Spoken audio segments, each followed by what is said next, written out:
आसामनि गिबि मन्थ्रिया सोरमोन होननानै जोंहा सोंथियाव सोंदों दे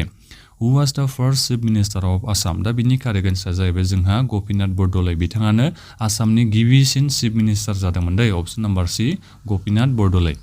दानिया फैदो जोंहा नेक्स्ट सोंथियाव मा होनदों श्रीमन्त शंकरदेवनि जोनोमा बोसोराव जादोंमोन दा जोंहा बेवहाय सोंदों आरो श्रीमन्त शंकरदेवनि जोनोमा बेसेबां बोसोराव जानायमोन जोंहा बेखौ सोंथियाव सोंदों Srimanta Sankardev was born in the year दा बिनि कारेक्ट एन्सार जाहैबाय जोंहा श्रीमन्त शंकरदेव बिथाङा 1449 मायथाइयाव जोनोम मोनदोंमोन दै ऑप्शन नम्बर सी 1449 आ जोंहा कारेक्ट एन्सार दानिया फैदो जोंहा नेक्स्ट सोंथियाव मा होनदों नारायण सेतुआ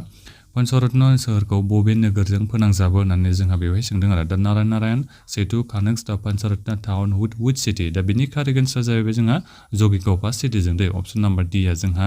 कारेक्ट एन्सार दानिया फैदो जोंहा नेक्स्ट सोंथियाव मा होनदों गिबन वाइल्ड लाइफ सेंचुरिया लांदां जायगायाव दङ माने बबे जायगायाव दङ बेखौ जोंहा सोंथियाव सोंदों गिबन वाइल्ड लाइफ सेंचुरि